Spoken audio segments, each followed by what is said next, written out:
Hi guys, thanks for joining me and welcome back. So today I'm going to be talking about two new fragrances from the house of Centauri Perfumes. So Centauri Perfumes is a house created by Peter Carter. So far Centauri have got three main releases. So the first release was Dendera, and that is the beautiful smoky incense fragrance that's inspired by Egypt and the past. You've got Gaia, which is the second release, which comes in the beautiful white bottle with that same cap, and that represents the present, Mother Earth and green and nature. It's a very aromatic, earthy, honeyed kind of fragrance. And you've got Proxima, which is representing the future, and that comes in the really beautiful blue bottle, and that's actually one that I do have.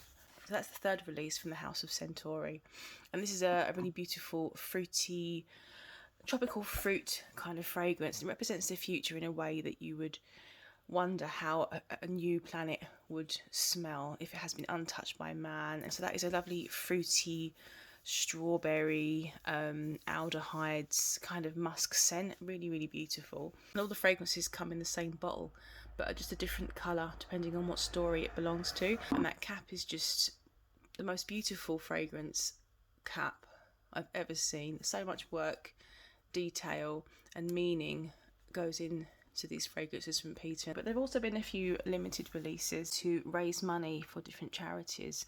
One of the charities actually was Animals Asia, a phenomenal charity that rescue moon bears from the bear bale farms. I won't go into all of that, but it's a charity that I care an awful lot about, and he raised a lot of money for this charity. It's an amazing and really beautiful thing that Peter did. Each person that donates becomes an entry to win that fragrance. So it's an amazing idea, obviously at the cost to Peter with all the materials and ingredients that he uses. A great thing to be part of, and obviously a reason to definitely go and check out his channel. So you'll find Peter Carter on the channel Fragrance View. That is his channel. So when Peter isn't working up his talents and brewing up potions and fragrances, you'll find him on his channel, whether he's either entertaining us with some of his acoustic talents or aiding beautiful meditation sessions that he does, or failing that, he'll simply be bringing us very honest and very thorough fragrance reviews.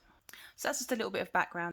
Now, when Peter offered to send me out two samples, obviously one of each of the new fragrances, I was extremely excited and very grateful. His fragrances, his creations are unique. They always belong to a very dedicated story. He puts a lot of thought into the materials, always ethically sourced materials that he uses. So as you can see, I have my little baggie here with two samples in it. I received this on Monday. I didn't hesitate to get stuck straight in. Now, I knew the name of the two fragrances and I knew the notes from a brief post that Peter did on Instagram. Two new fragrances that we have are Antheia and Om, and they come with descriptions and the picture of the bottle. Both Antheia and Om became available today. In fact, they went live on his website. It was about 2 hours ago. They are available as a sample and as a standard 30ml in these absolutely beautiful bottles. So we're going to start with Antheia, I think. Let's start talking about Antheia. First one that I dive straight into based on the notes. And the notes here are all the kind of things I love. So we've got mandarin, we've got yuzu aldehyde. I think yuzu is a type of grapefruit. Apricot, raspberry, pink lotus, orris butter, violet, rose absolute, vanilla, musk, amber and white ambergris. And Antheia is like a follow-up to Gaia, which first came out in the white bottle. So as a follow-up to Gaia, it is dedicated to earth, to green, to flowers, everything that is present. If you go onto the Centauri website, there is an inscription of the story behind Antheia. And Antheia is the Greek goddess of gardens and flowers. So if you're a lover of violet-centric fragrances, then it's definitely one that you want to check out. Now, when I first sprayed this opened out just absolutely beautiful. It was like a rainbow. It smelled like it sounds a bit juvenile, but it smelled like a rainbow to me. It was like a fruit salad or a fruit punch, all different colours of fruit. A colourful fruit punch with all these fruits: mandarin, apricot, raspberry. It has violet petals floating in it, like a syrup. It's coming in with this fizzy, syrupy quality, not sticky or thick. It's fizzy. It's definitely fizzy. It's candid and fizzy. I'm going to spray it again actually. I need to wake up because my incense is sending me to sleep. I feel really drowsy. Yeah. So The notes I really focus on when I first spray this is definitely that violet, the apricot, fresh juicy apricot, skin and everything. And then that aldehyde, the yuzu aldehydes are really interesting. Aldehydes are creating this kind of this balmy quality as well, and they create like a waxy balmy quality. Now I know that aldehydes can bring a sparkle, like a champagne sparkle. It depends on what aldehyde you've got. But there is a fizz, but I don't know if that's the aldehydes. I don't know. There's a definite fizz, and I love that. I love how colourful it is. After about 20 minutes, all the colourful fruits disperse. They sort of drift away, and the violet stays and fills the space. And I think that's where I start to smell more of the rose as well. Like the rose and raspberry create this sort of pink quality, but it's definitely behind the violet. So after about half an hour, it settles and it stays that way for a good maybe 2.5 hours until it really does tickle back into a skin scent. Slightly balmy, slightly fizzy, Parma violet, candy sweet, silvery, smooth coating or quality from this orris butter and white ambergris, which gives it that kind of, that hazy, silvery, ethereal quality. And it also makes it feel kind of cool, not cold, but cool and floaty. There's a lot of Parma violet sort of sweety scents, and I have never really fallen in love with any of them. And I think it's because a lot of the time violet is paired with iris typically, and there's definitely a chalky feel for me with typical Parma violet candy sort of style scents, which hit a wall. They kind of create this dead end. And this one just doesn't do it. It still carries a hint or an echo of the fruits it had, but there's just this movement and there's this kind of spaced out feel about it. And it's a very smooth, interesting violet fragrance. It's not complex at all. In fact, I would say out of all of Peter's range, this is probably the easiest one to wear.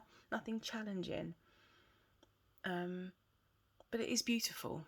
It's quite on me. When I say it tickles back to a skin scent, my skin doesn't hold on to fragrances like most people. So it could be me. When I move about quickly or when the wind blows, I do notice it. I can find it, around myself, and it does have a hint of that lipsticky style, only a hint. Now Claire from the channel Smurfygurly, she's just done a live and she reviewed both Antheia and Om, so definitely go over and check it out. She's got some interesting thoughts and obviously different perspective, and she mentioned it reminds her a little bit of a gin and tonic, which I would never have noticed until she said it. I actually got violet gin downstairs, and I understand what she means. It has a kind of fluid movement about it. That's Antheia, a very beautiful violet-centric, for me anyway, it's a violet-centric fruity fragrance. So next up, let's talk about Om. Now Om is going to be presented in the red glass bottles, and this will be a follow-up to Dendera, which is also of course in the red bottles, and it represented the past. And I understand why this one would be in that same kind of story. So Peter's a very spiritual person, and his kind of mind, his being is very at one with, higher and shared consciousness. Meditation is a very important factor or tool, if you like, to connect the source within. And with regard to the word Om, and this is taken from his website, what I'm about to say, Om is the sound and vibration of the universe. So this fragrance is inspired with meditation in mind. Obviously with meditation it's quite traditional to burn incense. I'm burning Nag Chandan sandalwood, and oh my god, it is just sending me off. So let's look at the notes for Om. We have Thai oud, frankincense, spikenard, patchouli, smoke, pink pepper, ginger, juniper berry, lavender, peru balsam, synthetic civet, white ambergris. It's going to be incensey, smoky, patchouli. They're all the kind of things I was kind of expecting. So as well as being quite incensey, there's some aromatics there as well, and actually I would say this was an aromatic incense oud fragrance. It's oud centric eventually, but it's very aromatic. I don't know if this is actually intentional by Peter, but when you first spray on, it opens up very powerful, like a shock to the senses, and it grabs your attention and makes you focus on it instantly. And it makes me think of those chimes when I'm not one to meditate, but you watch people meditate and you see these things where they chime that little bell. That chime, it grabs your attention, that dong, and you say Om. That's kind of what the opening does for me. It's like bang, we're focusing now on this scent, we're focusing on this story. It's the lavender, it's the ginger, It's that smoke, it's the frankincense. They come at you in their strongest form, bang, like an awakening. They wake you up instantly and bring you through this scent from its aromatic and incensey part of its character. And it's quite fierce, but it's not abrasive, it's not obnoxious. It's this classy quality to it. There's a lot of heat coming from it. It feels very alive, you know, there's a lot of heat. A bit like Dendera, a hot smoke energy coming from it. But this is not as smoky as Dendera. I don't get a lot of smoke in this one, but there is a smoky quality which just brings that little bit of heat. As it settles down, and it really does settle down quite quickly, I can really start to appreciate the ginger. It feels juicy. The ginger is juicy and fizzy. That's why I love ginger in fragrance, because it brings this vibrant fizz and juice and aromatics, and it's so lively. So as this really does start to calm down, you can really start to appreciate the balance here. So those aromatics and all that strong incense and smoke kind of draw back a bit, and then I can start to see the oud, or smell the oud, and I can smell that it's a hint of dirtiness in it. There's something dirty, but it's very contained, it's very focused within, and this doesn't come off as a dirty oud as a whole, like as a whole fragrance. But overall, it's not a dirty oud, if you know what I mean. It just brings this little punch of something, you know, something quite satisfying. You've got Peru Balsam, which could be bringing this sweetness, this resinous sweetness.